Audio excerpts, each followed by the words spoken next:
Welcome to the Weekly Canadian Gender Wars Report. My name is Shannon Boucher. I'm here with my co-host, Melanie Bennett. As we record every Saturday afternoon, we're going to cover some... we have a car chase in the episode this week. My wife and I always have this discussion about when we're watching movies. There has to be a car chase, but there has to be some, like a good romantic comedy plot to it as well. It's ever elusive. As well as the car chase? As well as, yeah. We or can the never film seem is to just find... terrible.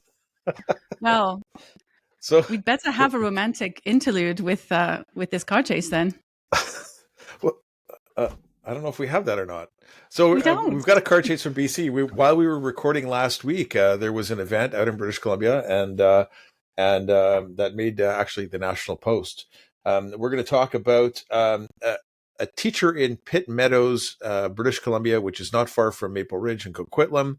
Starting to get into the Fraser Valley, where a non-binary teacher is showing off her double mastectomy scars, and there's been all kinds of drama there for Pitt Secondary School this week. There is some crosswalk rainbow pride flag. I don't know if it's controversy that's happening in Alberta, but we're starting to see more and more of this pushback against the flag. So we're going to talk a bit about that. Equality in New Brunswick is raising money for anticipated lawsuits against the Blaine Higgs government around the education issue for gender diverse and LGBTQ+. But there's some conversations on the gender critical side as well about preparing for those lawsuits that I've been talking to some people in groups about. The Canadian Centre for Gender and Sexual Diversity put out an infographic about just how effective their indoctrination is.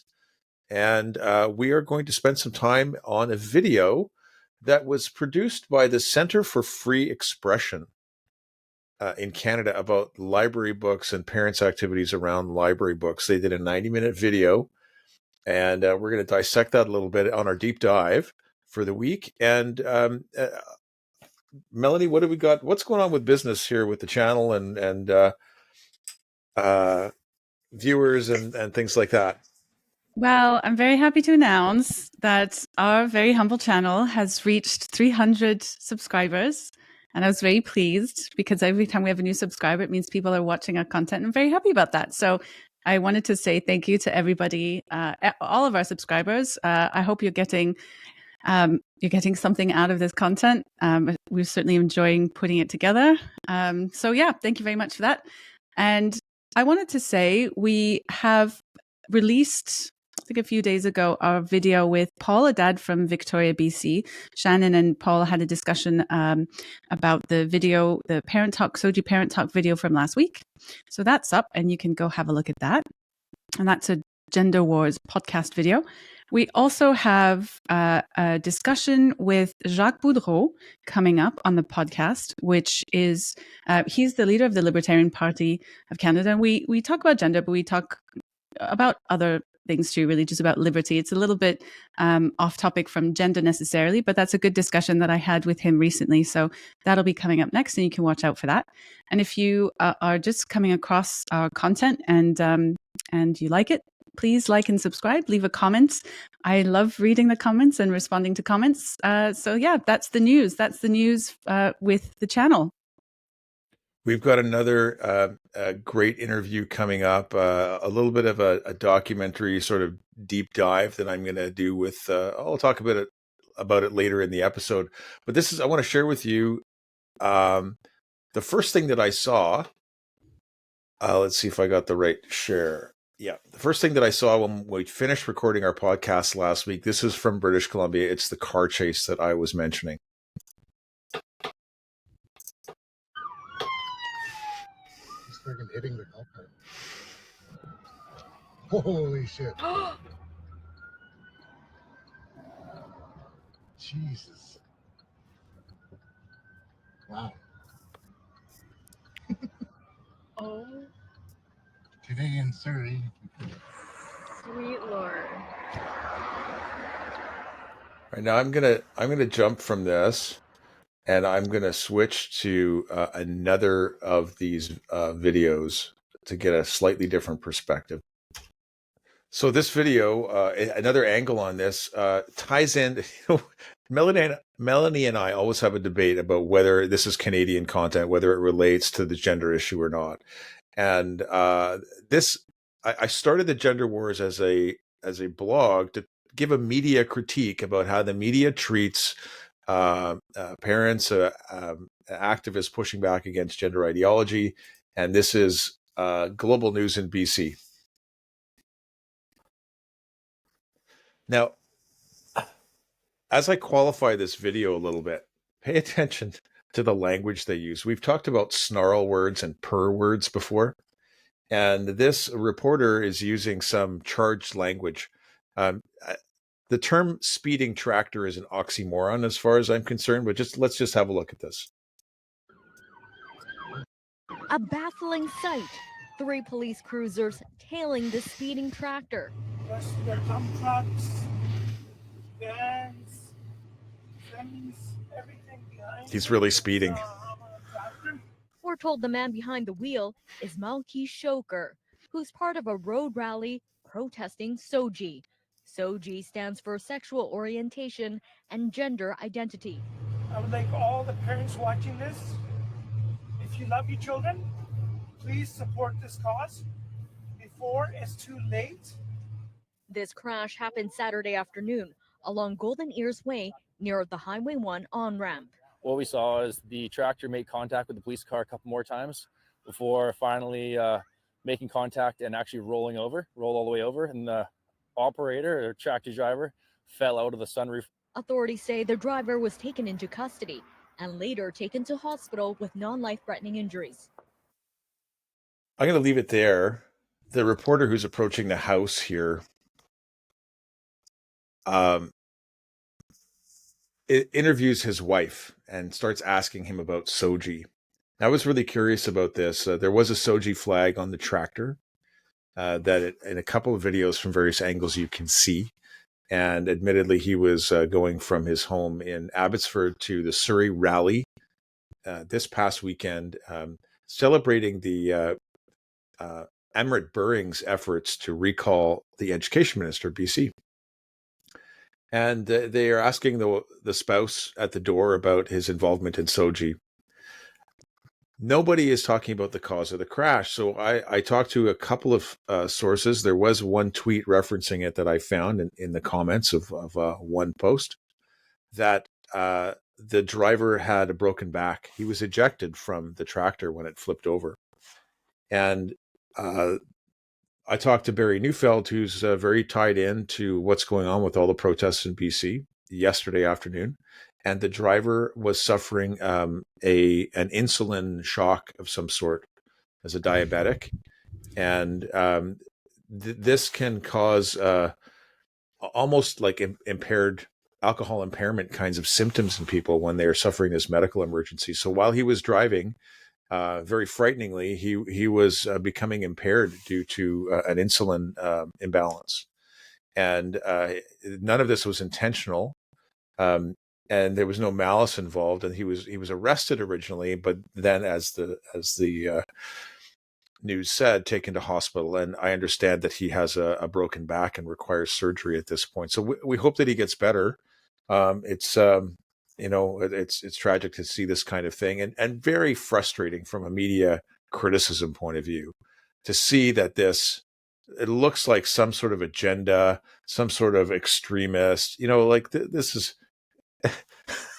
This guy's almost like Santa Claus. He's so sweet. Parents, if you love your kids, get involved, figure out what's happening here. Yeah, that is unfortunate. I had a friend who had diabetes, and he didn't have one of those automated things that people wear now. And so many times when he had low blood sugar, he wasn't always the most well managed. And when he had low blood sugar, and I think that's probably what it is, hypoglycemia, you basically don't have enough sugar going to the brain. And so sugar is what your brain needs to function. So the brain shuts down. And the way my friend explained it to me, it's kind of like hallucinating. You kind of lose touch with reality. And as soon as you have sugar, like you would watch him go from almost just being completely nonsensical, give them sugar, to being completely normal within seconds. So yeah, that can be really dangerous. Not so much the high blood sugar, but the low. Yeah, they're non-compos mentis. So that's unfortunate for this man. That is not good. I'm glad that he survived. I hope he's okay. Yeah. Likewise. We need all the people that we can get here in this movement. Not far away, Pitt Meadows is actually kind of geographically between Surrey and Abbotsford, where the driver's from Abbotsford. He was heading to Surrey. Pitt Meadows Senior Secondary School. We used to play competitive volleyball in the Lower Mainland. We played against them when I was a teenager, so it's not unfamiliar to me, this school. There is a non-binary teacher there, and they has an active Instagram account where they are showing topless photos of their surgery scars and promoting transgenderism, et cetera, et cetera. And there are reports that this teacher is giving students grief for misgendering and not using the appropriate pronouns and what have you. So a mom complained about this on Twitter. What's her handle again? Reclaiming language, something bigot. Oh, that's a different Blonde one. bigot. That's a different one. I don't think so. Blonde bigot is the lady who reported the school or complained to the school about the stickers all over the place and had the police called on her. I think they're two different people. What was it? I gotta look this up. Yeah, we have to look go back up. to my bookmarks. Who's wrong? Well, okay, I was wrong. Let me take a moment to talk about how I was wrong. Last week when we were talking about Carolyn admit we're wrong on this. We admit we're wrong on this show. I'm glad to get comments. I'm glad to get comments and to get feedback that we spend about 45 minutes or so every week kind of talking about the stories before we get into them. But look, we're not professional journalists, and I make mistakes. And it's all part of the fun, though, Shannon. Yeah. So, I've talked to Carolyn Brzezinski a number of times, and I had a timeline in my mind of the events that she went through after her presentation to the Waterloo District School Board last January. They happened a lot faster than I thought. So last week I said that Carolyn went back to work and she suffered kind of workplace challenges and with colleagues, and actually she was given a stay-at-home order immediately following her presentation. She didn't go back to the school, and her surprise was that none of her colleagues really reached out. So the order was, you can't talk to colleagues, you can't talk to students, you can't talk to parents, which a lot of teachers who get suspended for these related sorts of issues have to go through. So Carolyn, I wanted to make sure I got this story straight. I apologize for not getting it perfect last week, and I wanted to correct that. The lesson here is, if we make a mistake, please let us know, because we like to know. Whether it's in the comments or anything, we're glad to talk about it. I make mistakes all the time. My whole thing with gender ideology is I've wanted to be wrong the whole time. Yeah. I've actively sought out to understand how my thinking is wrong on this. And I can't. And so that's kind of where I am now speaking about these things, because my first approach is, how am I mistaken here? It's not about being right or wrong. It's about fixing things that should be fixed, really. So if we make mistakes, then we fix them. Okay, so that's what the point of this podcast is the mistake. The huge mistake is gender ideology. There's a massive mistake, and by shedding light on some of these things that are completely wrong, we're hoping to right those wrongs in one way or another, hopefully in time. But back to our teacher with her mastectomy scars. She identifies as trans and non-binary, has a public Instagram where she shows off her mastectomy scars while topless. A parent alleges she criticizes students for misgendering her. The Libs of TikTok publisher said, I reviewed the correspondence between a parent and the principal, and the school has brushed off all concerns regarding this teacher. Not surprising, because the school has a massive Pride Progress flag greeting students. So, yeah, I think you may be right here. And the other story might be that Libs of TikTok picked up another Canadian story.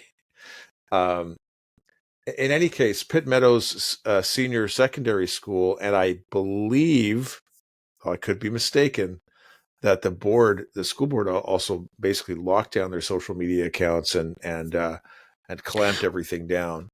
It doesn't exist. It's gone. I had a look because I didn't know what Pitt schools were. And I was like, is this even a Canadian school? So I went to have a look, and the Twitter account doesn't exist. It's gone. So it's not so much that they locked it down, the access, but it's gone. There's a way you can suspend it. I've seen some people do that. Like, I think I'm curious now because Amy Ham seems to have taken a social media break. And when you look her up, it says it doesn't exist. Mm-hmm. Yeah, not seeing her. Click on the profile. This account doesn't exist. So I think she's taking a well-deserved social media holiday. Yeah. And I'm connected with her on other platforms as well. And a lot of people not... get real mad, whether it's trans activists or whether it's, let's be honest, whether it's gender critical people. There's a lot of pylons that happen. I've certainly had a little tiny taste of that myself recently. So I can imagine the kind of heat. So I don't know if I blame people for kind of taking a little bit of a break like that. Oh, that's my assumption anyway. Of course, I could be wrong. I hope Amy's doing well and she's getting a well-deserved break and some peace and quiet from all the things that have been happening the last couple of weeks. Yeah, so I may have made the wrong connection. We didn't have this in our story board then. Okay, I'm going backwards. And Blonde Bigot, I was right, Melanie. Yeah. My wife loves to say, I'd like to record you saying I was wrong. In this case, I was right. Well, you didn't know. You literally just said I was right, Melanie. So you didn't. I am. So Blonde Bigot posted this. Their school is fucking ridiculous. Yeah. She's commenting on a thread in her own tweet. After Libs of TikTok exposed my daughter's school, the RCMP called to intimidate me and say I could be arrested. They don't see the problem with this teacher's behavior, but see a problem me making a Twitter post after my emails to the school were ignored. So I've been informed the school's called police on the mom, and then mom puts up the pictures of all the stickers, BLM and pride flags. So this is, even though her profile says she's from Alberta, in fact, this is the mom whose tweet got picked up and resulted in the pylon, I guess, of the Pitt Meadows School. It's so unfortunate too, because I don't think, like I literally was just saying that when you have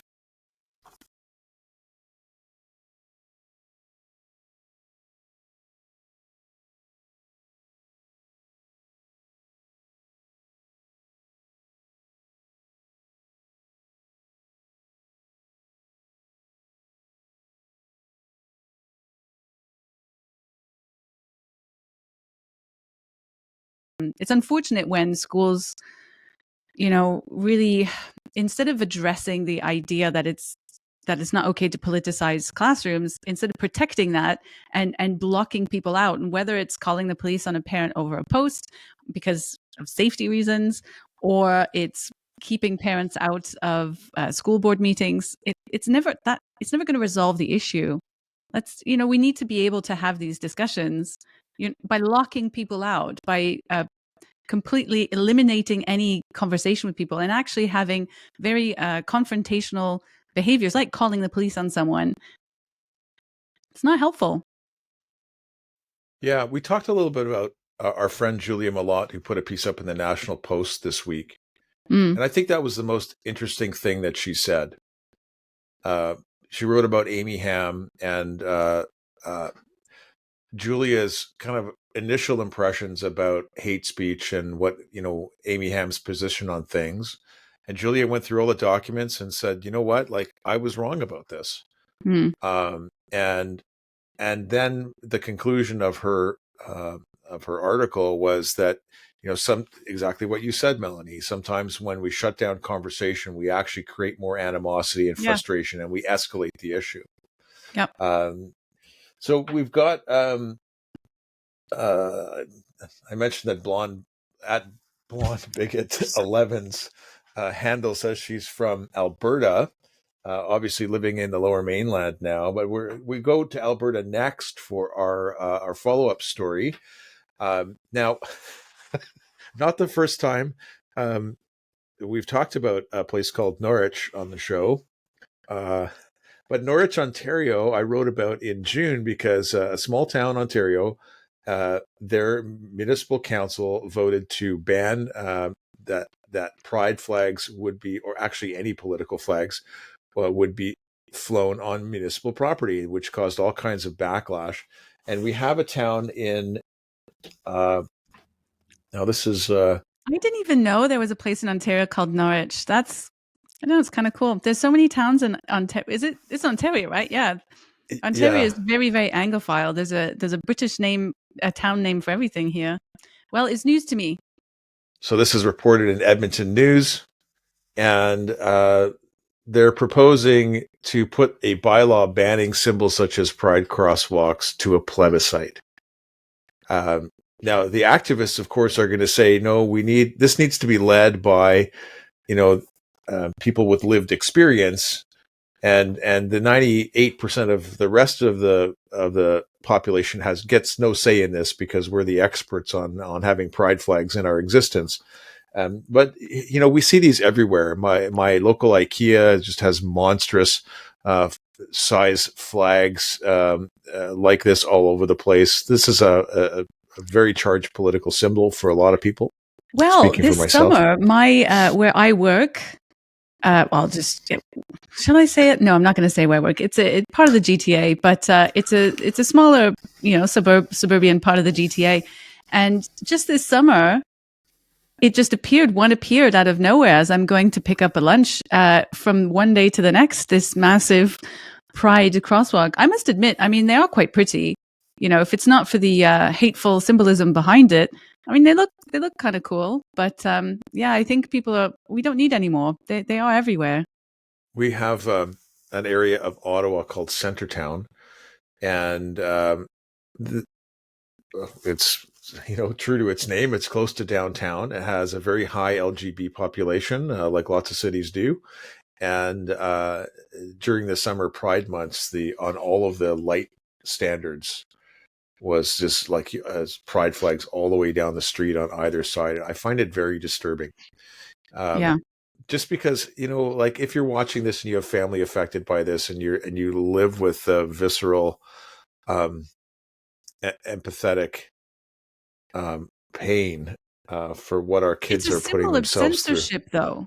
That's the thing. It's a symbol of censorship. It's a symbol of exclusion that presents itself as a lovely, inclusive idea,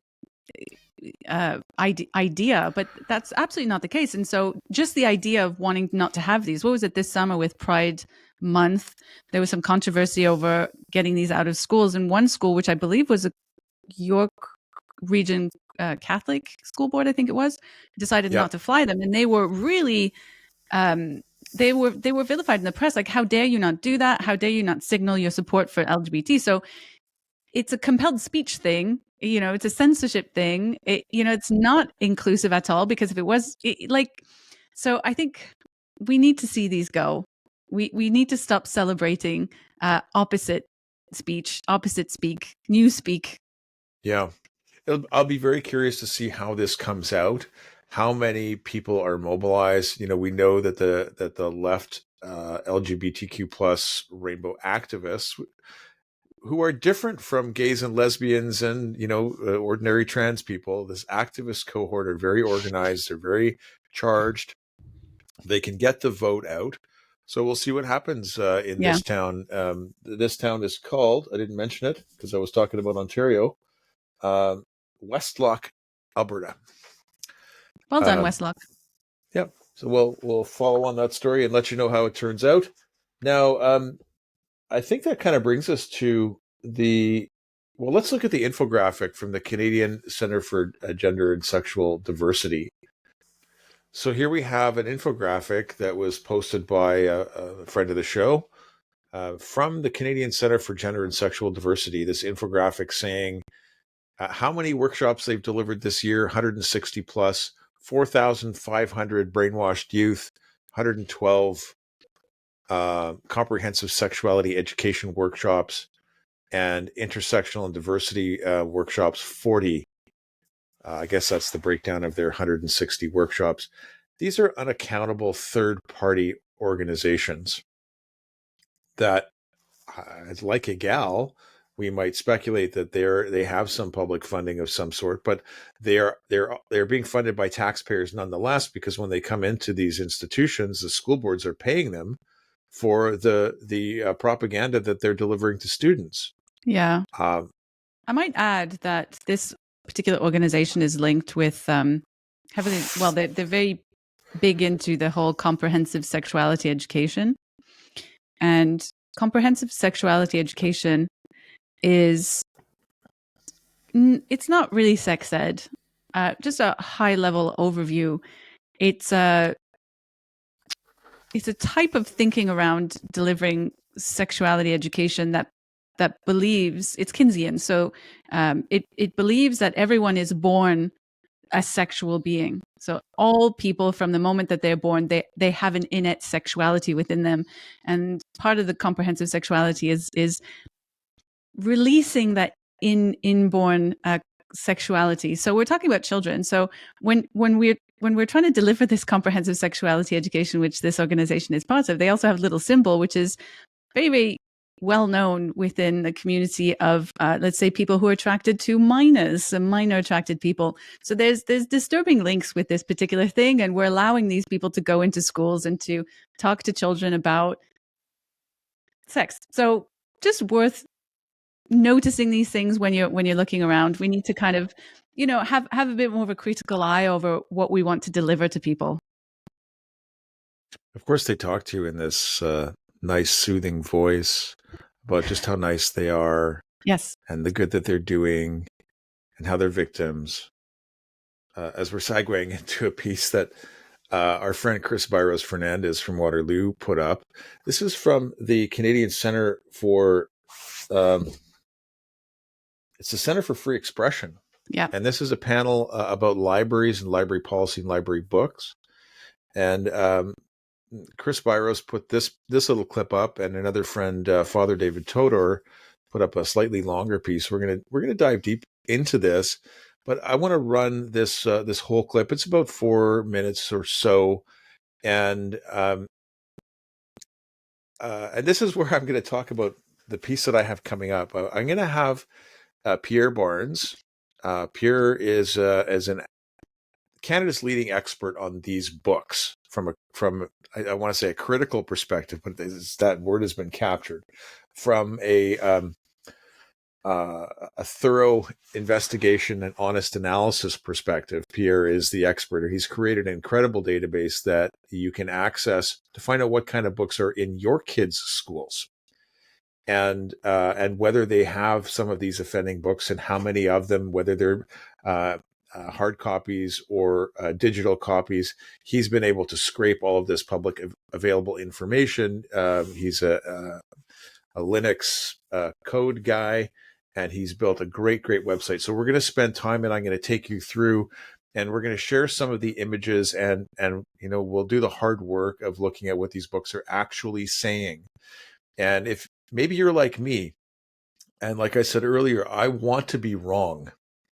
And so when I started hearing from the States about these books in libraries and what parents were saying about these explicit materials, I thought, that's kind of like, is that a conspiracy theory? Is that really a right-wing overreaction? Like,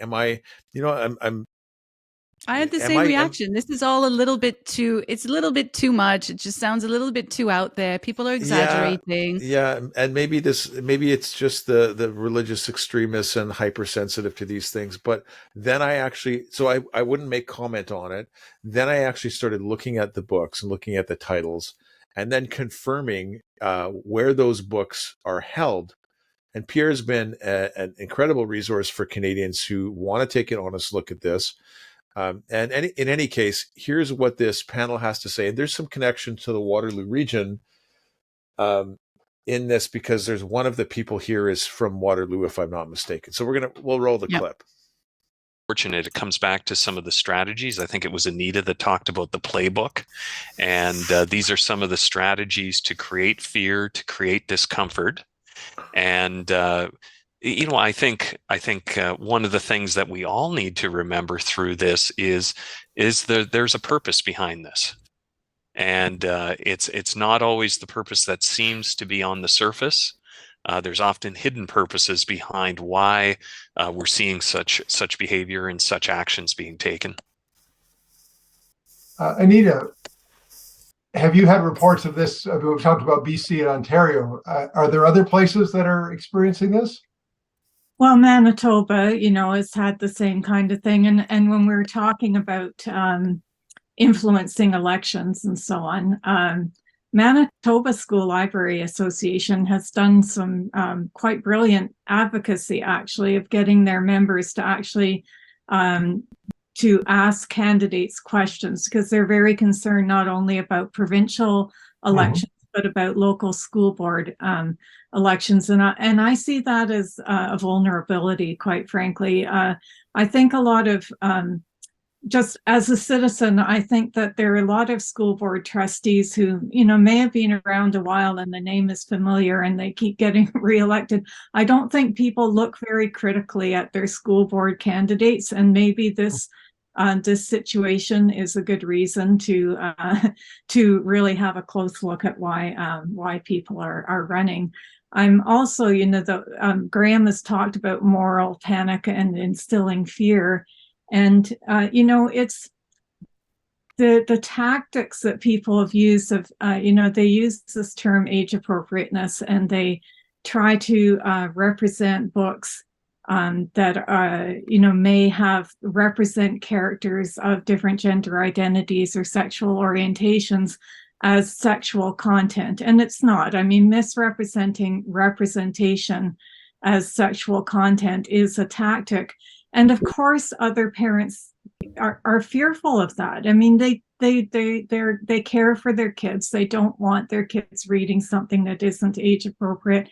And it's really those parents and people that we need to support, I think. I think we have to stand up to the censors, but we also have to try to calm down the situation and reassure people. I was just today, actually, I saw an article come out about research from an organization called Every Library, which is a U.S. Organization of library. It's advocating for libraries, and they're very highly reputable people in this organization. And they did a survey about attitudes. And, they found that the radical opinions of the people who are, challenging the books are, according to this survey, not representative of the general U.S. population, which is reassuring to me. In this survey, 92% of parents and grandparents and guardians trust libraries to curate appropriate books and materials. 90% of parents are comfortable having their children select their own materials. 96% believe their kids are safe in the library. 83% agree that libraries know what books children would love. And the executive director of the association said this survey shows how out of touch politically motivated book bannings and censorship groups are. They're out of touch, but they're powerful, and they're powerful politically. And, we really need to be very vigilant about this. Politically motivated book banning. So radical what are people opinions against here?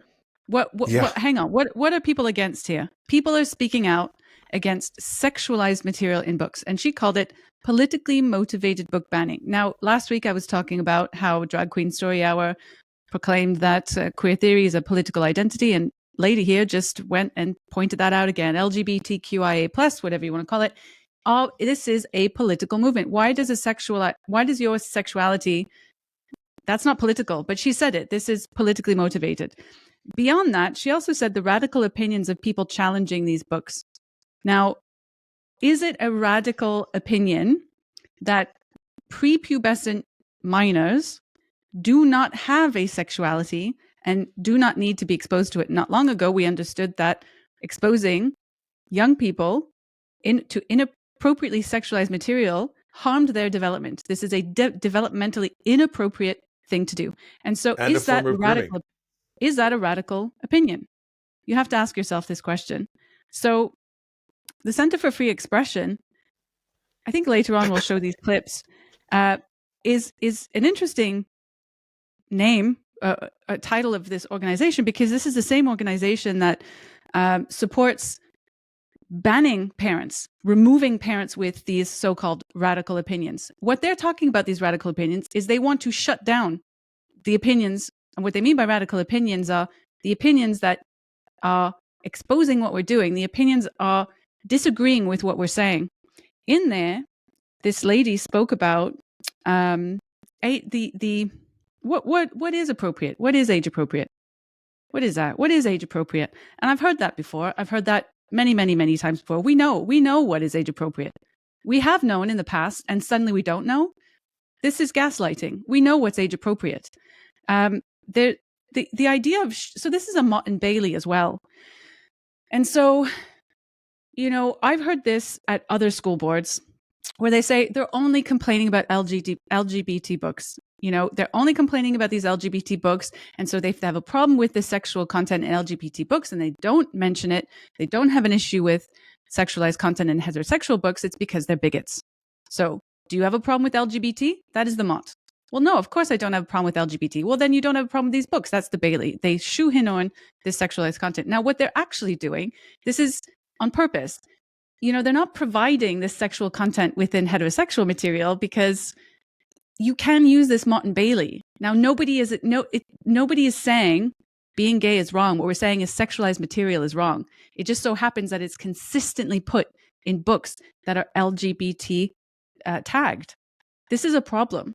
And the fact that parents bringing this up are being called radical, or they are having radical opinions. One more thing I wanted to point out is, well, a couple more things. Deb Oldfield. Hi, Deb. How are you doing? From the DDSB, not too long ago, with the approval of the genderqueer book at the DDSB, had the same kind of the same kind of speaking points. We're saying, well, what do we mean by age appropriate? Who can really make that assessment? Are we really ones to go through all the books and make those assessments about what's appropriate? And are you a bigot because you really don't want to be looking at this book? So this is not the first time we hear this. And there was another thing not long ago, a couple episodes ago, we talked about this MP. Was it an MP and an MPP who went to the Legislative Assembly, and he read excerpts from the book Eleanor and Park in BC. Yep. And he was stopped from reading this book because it was too graphic to be spoken out loud in the public forum, which is the Legislative Assembly. It was not appropriate for the ears of adults. If it is not appropriate for the ears of adults, and this is a book that was marked for 11-year-olds, why on earth are we being called radicals for challenging that these should be available to children? And this was a book that was taken from the schools in BC. Now, this is, again, we'll have a discussion with Pierre Barnes, and he'll go through his website because he'll be able to show you which schools have which books. And not only that, but he actually has the books on PDF format, so you can actually go read the content too. Because this is the highest level of gaslighting. These adults in front of us in this panel, either they have not read the books themselves and are just saying these are extremists, which is a possibility, although they're librarians. And so I imagine they have read the books and they're lying. So it's one of the two. Neither one of those options are good. That's what I got out of this 3-minute clip. Yeah. I picked up from the radical opinions piece, and there's two observations I have here. One is that the speaker moves into like this grandiose logical fallacy about, and I can't remember the name of the fallacy, but it's basically saying that 97% of people agree, and so that means that all of these people who have radical opinions are just a minority. Not all the books are in all the schools, first of all, and not all people who are responding to this are actually reading these books that we're talking about, because they're not all books all the time in all the schools. The survey had nothing to do with controversial books. It had to do with people's perceptions All of the library. Yeah. Okay, so people's perceptions of the library here demonstrates very high trust. That means that we can select whatever we want without criticism because most people trust us. Well, maybe that's a good reason not to trust you, because this seems like an obvious lie. Yeah. The other thing that I heard again, and I heard this during my school trustee campaign last year. I ran here in Ottawa. My friend Chanel, our friend Chanel Fall, ran as well, and we heard from the left that questions about our integrity and motivation for running. Right? We got to be careful about this. What did she say? Hidden purposes. Concerned about why people would run for school board. Yeah, people are not thinking critically about the candidates. They're not thinking critically about the candidates. What does critically mean? To a critical theorist, critically means something very different to the average person, where it just means thinking widely about the topic. Yeah. Now, as we were going through all this, a tweet that Chanel put up this week reminded me of what exactly they're talking about. She said, I didn't realize I was gay until, I think she said 14 or 15. I said 13, 14 around then, yeah. 13, 14, something like that, because we never talked about it. It wasn't part of our daily conversation. It wasn't relevant. We were kids. We played outside. We engaged in activities. We did what kids do. And the sentiment there is like, why are we introducing these concepts to kids that are so young when they don't have to think about it? Why are we taking their childhood away from them? Why are we forcing them?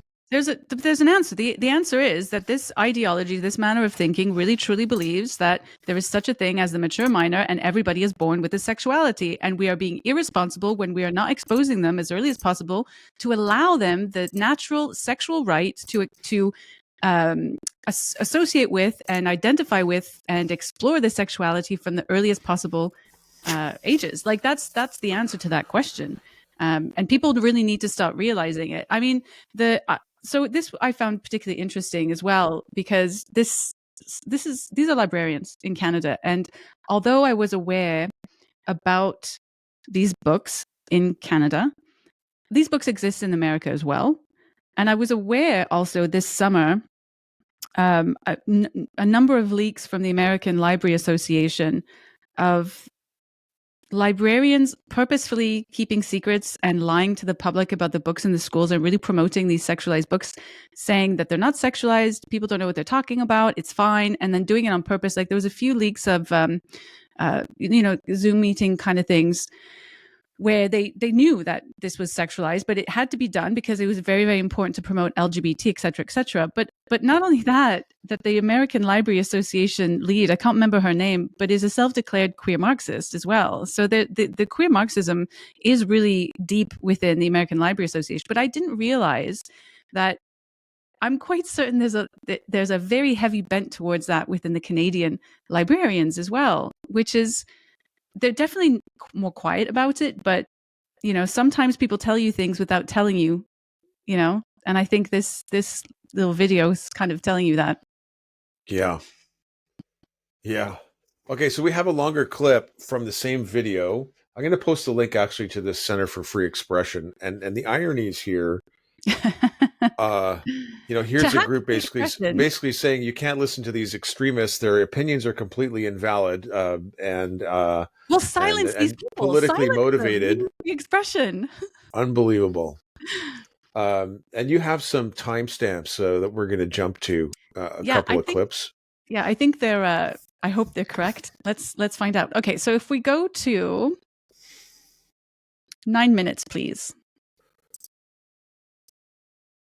Just to point out, this is a Father David Todor video. He did a breakdown of Dr. Graham Shantz. Mostly, he only focused on Dr. Graham Shantz, who is the assistant director of the the WRDSB, the Waterloo Region District School Board.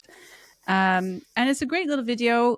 He doesn't go over all the different speakers in the longer video, but I pulled out some bits and pieces because they were relevant to us here in Ontario. So yeah, there was a 9-minute mark-ish.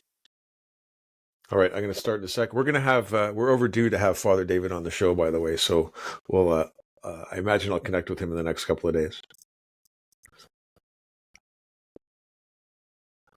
So your question's a great one. Why are we seeing this friction start to happen?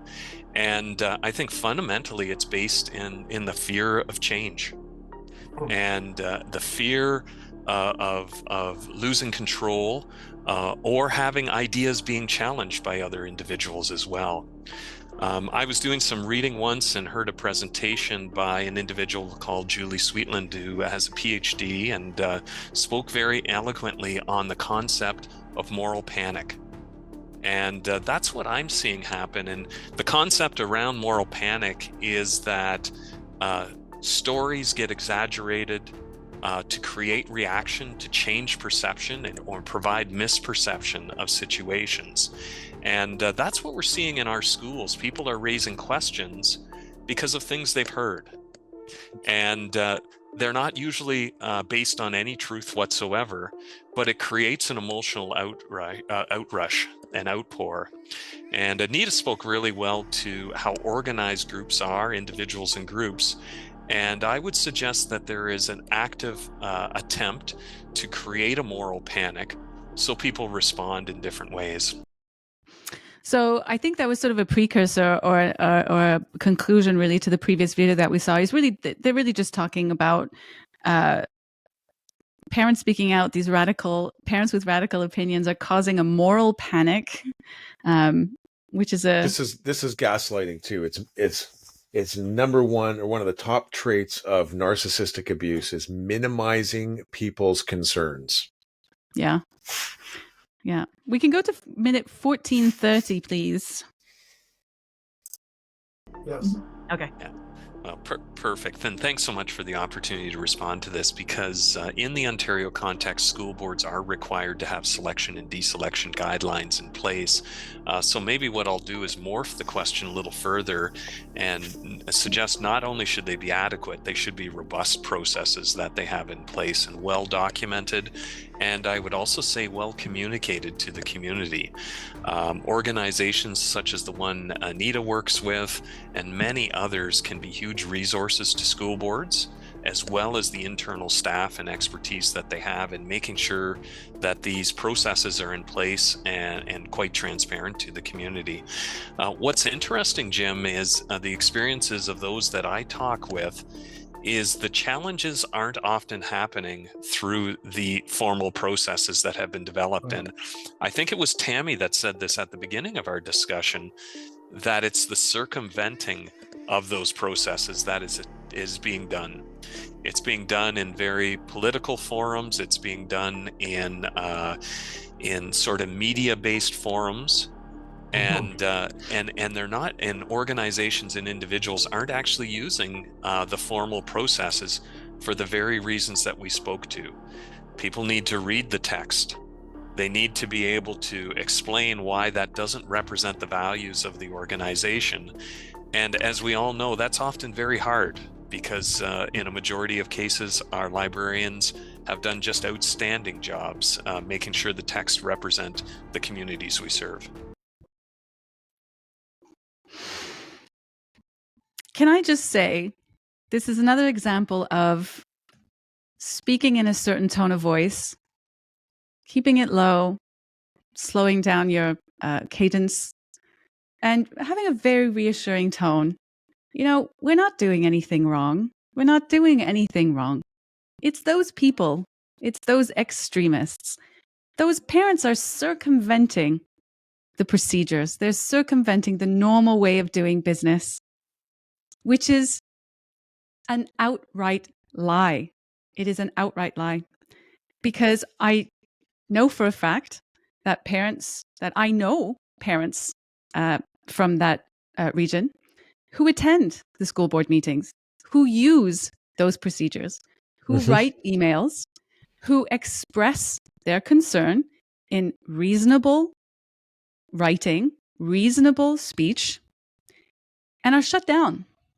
Just recently, David Todor read from a book at one of the school board meetings.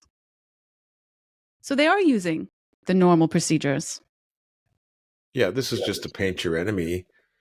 I mean, my head just about exploded because this is a representative from Waterloo who's talking about parents circumventing process in the same week as Carolyn Brzezinski's victory in court, where the systems that are supposed to work for, and now I'm not talking in that calm voice.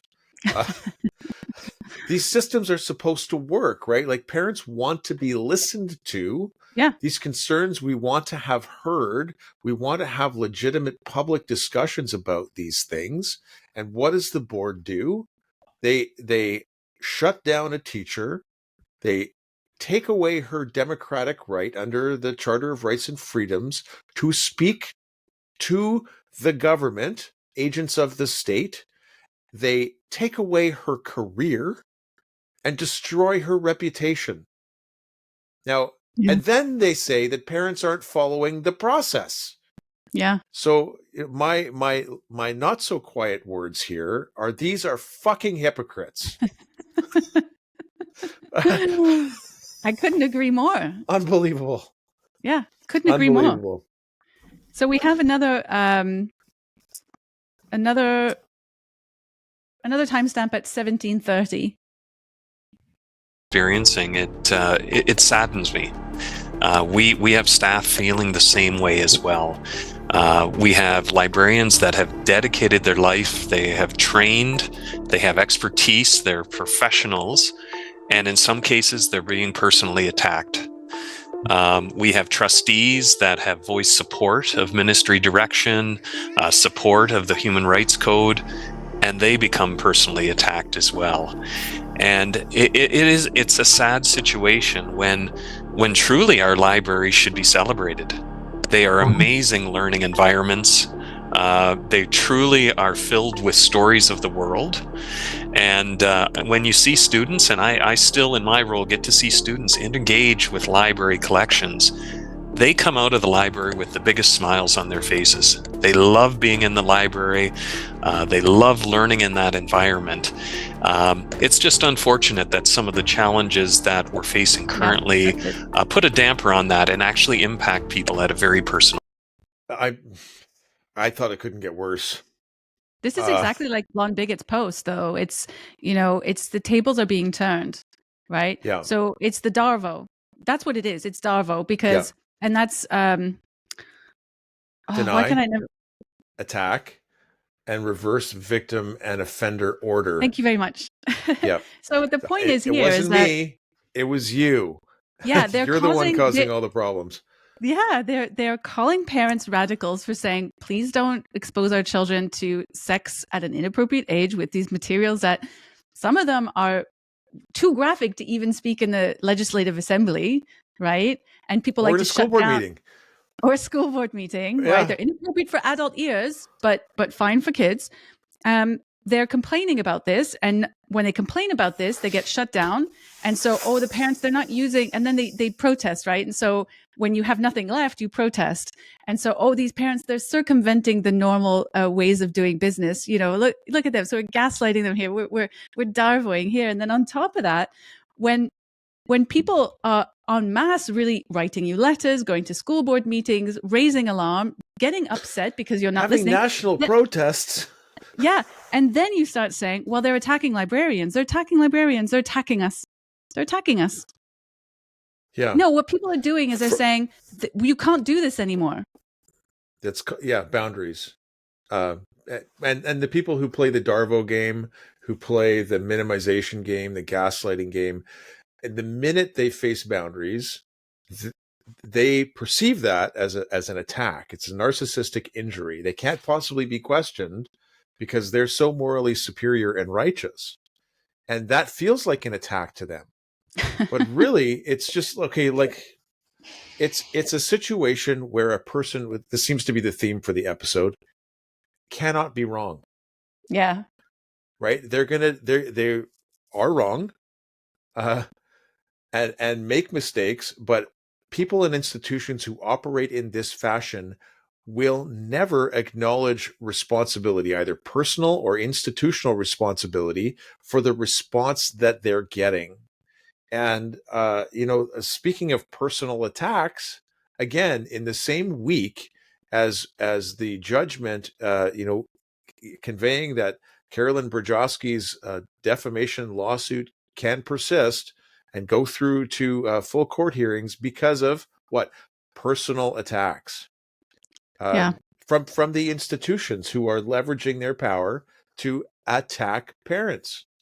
Like what are we at now in Pitt Meadows? They're going to call the police when parents are strongly objecting to these inappropriate behaviors.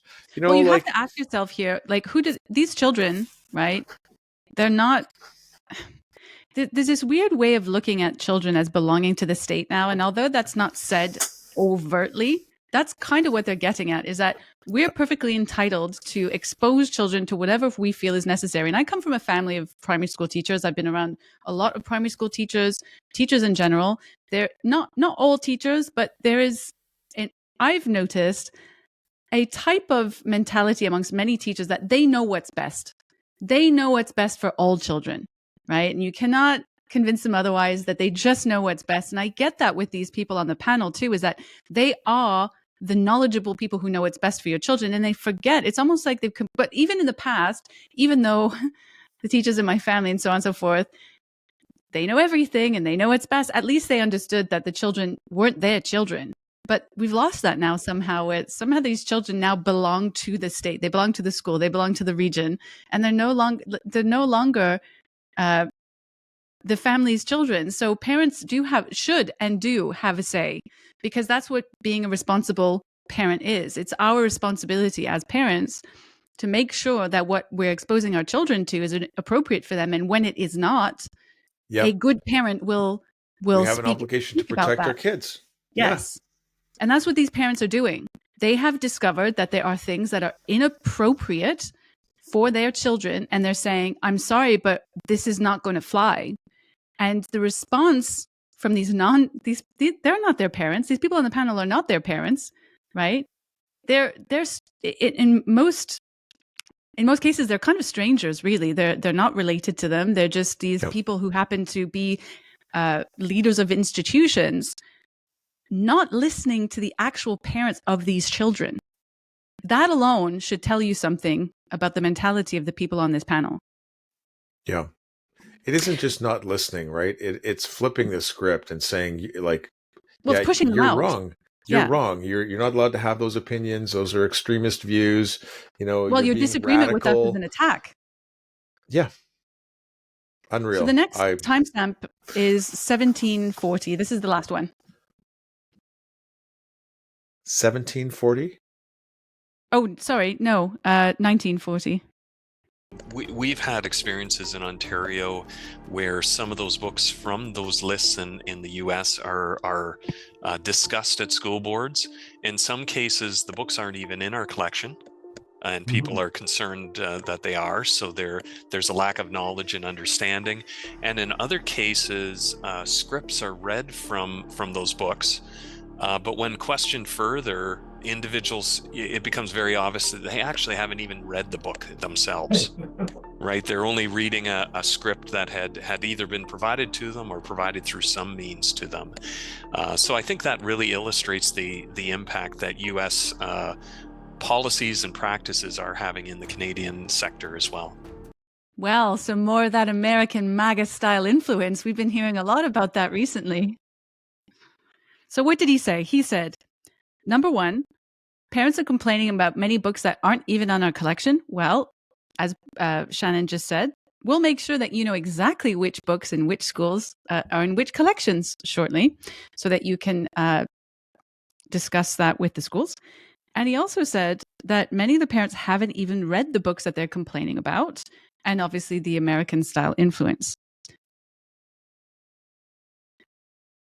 If they're reading from passages that are describing a father raping a daughter, which is one of the books available in Canadian schools, or reading like the Conservative Party member in provincial legislature did in Victoria a couple of weeks ago, reading from the books, and you're reading verbatim from the books.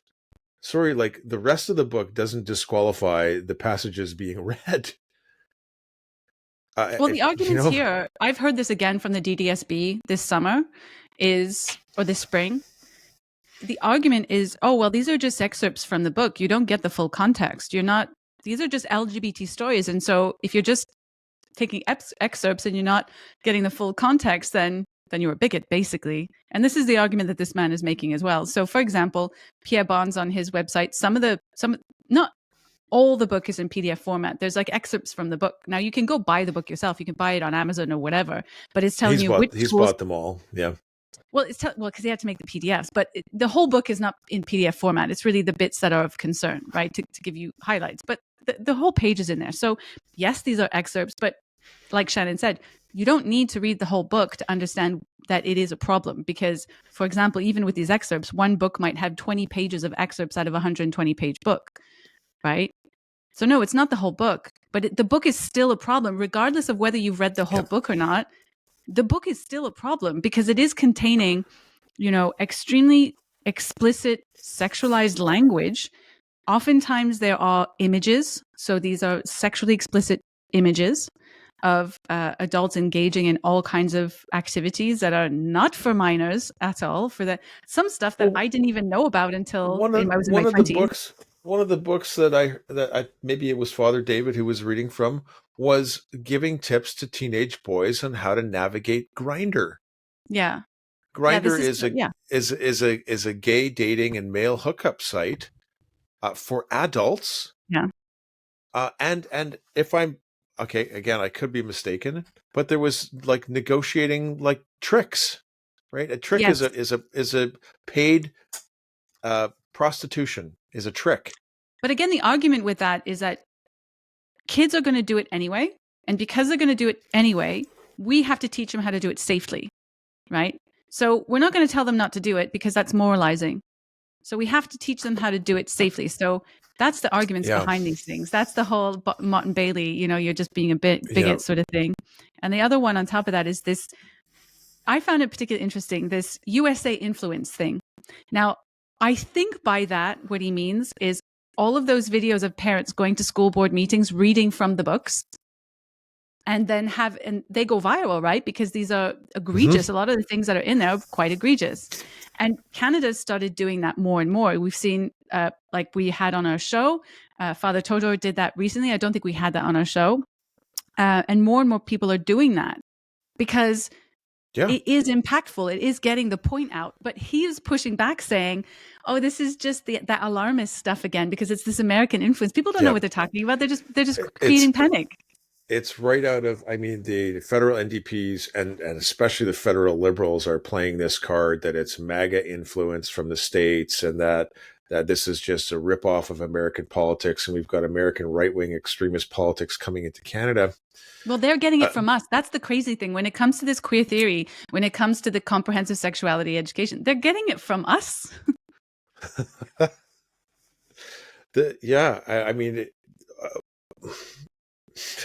I'm baffled by this. I really am. Shannon has no word. The response that is happening in Canada to these things, maybe it is coming up from the States, or maybe it's gone down to the States from Canada and it's coming back. What does it matter? Here. What does it matter? It's, what's the cause here? They're denying agency and cause on their own side, and just assuming that the response that they're getting is the attack. And it is a response to things that people are finding inappropriate, violating their boundaries, their sense of safety and security, and people are speaking up about it. So, if that's the kind of, stand up for yourself thing that's coming up from the United States, all the more we should bring do it on. Yeah, there's this weird knee-jerk reaction that being called a conservative is a bad thing. Look, I'm not a conservative. I did try on that hat, thinking maybe because I left the progressive left, that maybe I was a conservative. I tried on the hat, realized I'm kind of not, not a conservative, but I'm not insulted. Like if somebody wants to consider me that, that's fine. But there is, and I used to have this knee-jerk reaction too, that if you what do they call that? Trump, what is that? Trump derangement syndrome. Yeah, I'm sure I had that in the past. And, conservatives bad. This knee-jerk reaction that if it is conservative or Republican, it's just evil. It's evil. Automatically. It's the other way around too. Like people like, if they're Lib, it's just evil. And people that just aren't like that. And to hop onto that, and it's kind of what this is doing, really. So I think that's telling a lot about how they view the world too. So these conservatives just mean they're evil. All they want to do is keep their children chained at home. They want to turn them into white supremacists, cis heteronormative, bigots who are following the normative way of life, and it is all about Eurocentric colonial ways of thinking, and we need to break through that. So I'm adding my own context into here. You can sort of read into it, but you can sort of tell that's where this mindset is coming from. Maybe I've read too many papers on this recently. I've had this on my mind, but there is a veil behind that, because even without this added context that I'm adding onto it, they're lying. There is some flat out lying with this man, Graham, what's his name? Stotts. Anyway, he is part of the WRDSB, right? So he knows that parents have gone to the boards. They have been reasonable. Many, many, many times. The parents there are actually quite active in that, and they're well spoken. They're reasonable. There are some bits where they're being a bit more forceful and saying no, but he knows that that's not the case. He knows that what he's saying is not true and cannot be true, and yet he's still lying in this meeting. So you can accusing people of the things that they're doing, right? Yes. I mean, right from the beginning of that first video clip that we showed, there's hidden purposes behind this. Well, there are hidden purposes behind. I hate saying things like this. The queer agenda, right? There is a deconstructionist agenda to undermine, and you can find it in the documents and even explicitly on the websites of these organizations. The one we talked about last week was PI, Pride in Education from New Brunswick, and they we also read the Drag Queen Story Hour, which tells you in there that trans pedagogy and queer pedagogy and queer theory is not an identity, but it is explicitly a political identity, which is what we've been saying. They tell you, if you look deep enough, it will tell you explicitly. And then you see all of the lies in between to kind of fool people, right? Like that's, and then because they do that, like you said, Shannon, because that's the tactic, they accuse other people of doing that too, thinking that if we're doing this, other people must be doing it too. Yeah. Right? People cannot be honest. They cannot be straightforward. They cannot be genuine. No. Everybody is sneaky because we're sneaky. That's what I see a lot now. This woke worldview about everything is a struggle for power. Yeah. And ultimately, when you drill down on that, it's Machiavellian. It's we will do whatever it takes in the pursuit of our power because we're battling against attempts to at cis heteronormative power and oppression, and so we have to. You accuse me of being Marcusean, the oppressive tolerance when we talked yesterday. No, I didn't accuse you of being Marcusean. I said I'm glad that I had the influence on you to start talking about Marcuse's influence. Yes, tolerate nothing to the right. So everything to the right must be, so that's the repressive tolerance, right? The whole principle that you see with the woke now is that anything that is to the right must not be tolerated. Anything to the left must be tolerated. And over time, more and more movements are to that. This is very communist. This is Marxist theory, right? And so as you march to the left all the time, you keep rejecting everything to the right to keep you marching to the left. And this is Herbert Marcuse's influence.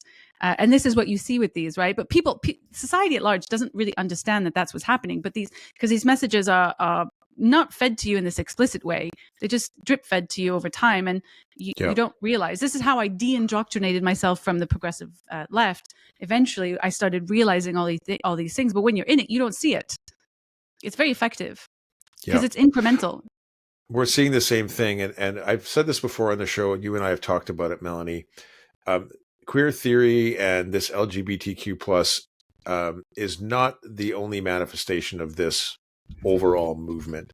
No. So we're seeing, a lot of stuff happening with the Israel Hamas conflict right now, and we're seeing that a bizarre tolerance of violent. And, the decolonization is a really good example of how far left we've moved, to see how tolerant we are to movements towards the left. And this is the funny thing is that it's a weird mix of the what we call the radical left, right? Yeah. The radical Marxist left marrying with the ultra right, which the left generally keep accusing us of being, and yet they're marrying right now with this whole Palestine Israel thing. It's very odd to me. Well, the view is that Islam is the oppressed. That's the excuse. And minority status, even though there's 2 billion Muslims in the world. But the radical left and the radical right, that's what they are. They're kind of like marching in step. I don't know if they even recognize that's what they're doing. Obviously, the left think that's because the oppressed, but the other guys, I don't know, is it a useful idiot thing? Right? So, we'll handle them so long as they're on our side. I don't know. Yep. No idea. Anyway, to wrap up on this topic, just to wrap up the episode for the day, I think we've come to the end. I read another. Well, I've been reading many papers. One of the ones I didn't manage to go through today that I'd like to discuss maybe next week is another paper from Harper Keenan, who is the academic that we went through last weekend, discussing the Drag Queen Story Hour. And so he has multiple publications. This one is in, I believe, I can't remember the title of the actual publication, but it's an essay that he wrote about trans pedagogy in K-12 schools. It's really interesting. I'd like to take some time to go over that next week. It's not current news per se, but I enjoy going through them. I think Shannon enjoys me bringing them to his attention, and I hope the audience likes me going through some of the ideology in these papers, because these are I always bring to attention papers from Canadian academics who are influential in the educational academics in Canada. So these are people who influence things like policy or influence how curriculums are put together, or things like that. So they're really influential in terms of how our educational system is run. So I'd like to bring another paper next week on K-12 education and trans pedagogy. It was in 2022, and I think. Do we have anything else for today, Shannon? Is there anything else? I don't think so, but I'm curious about what viewers are thinking, and the way our episodes have kind of been unfolding the last couple of months. And by the way, we started this in late August. We're 3 months in. We had a nothing channel. Our November was our best month ever. Our last 30 days have been terrific with the growth in our viewers, the amount of hours that people are watching. So it seems we're more engaging and subscribers. But I'm curious, about format. I think it's working well, and I'd love to get viewers' comments. Where we do, we kind of get our bits, little segments in the front, and then the later in the episode, we're doing a deep dive, and we're taking apart either a current issue like we did this week.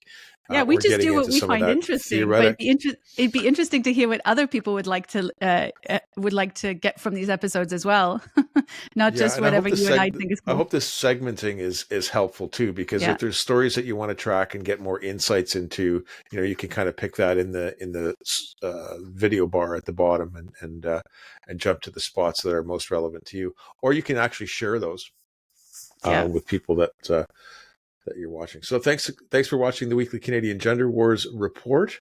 Melanie and I are going to be in Toronto on Monday. There's a exciting free speech event hosted by Lighthouse Network and the new Lighthouse Foundation, featuring Megan Murphy and John Kay and Bruce Party. Who am I missing, Melanie? There's a lady. I don't remember her name.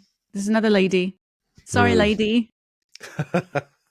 John Kay's moderating the panel. The event, I think, is very close to sold out, and so we're looking forward to connecting with lots of our friends from Ontario, certainly, who are getting together and maybe if there's relevance next week, because Megan Murphy is a longtime gender critical activist in Canada, I might have some notes from that event for you. So I hope you have it. If you have one last thing, sometimes I get people send me things in my DMs, news stories happening in their local areas. If that's true for you, there's something happening in your local area to do with gender, I'd love to hear from you. We try to find stuff, but obviously we don't know everything. And so if there's something interesting happening in your area, please let me know. I would love to know about that. Have a great week, everybody. Thanks for watching. Have a great week. Bye.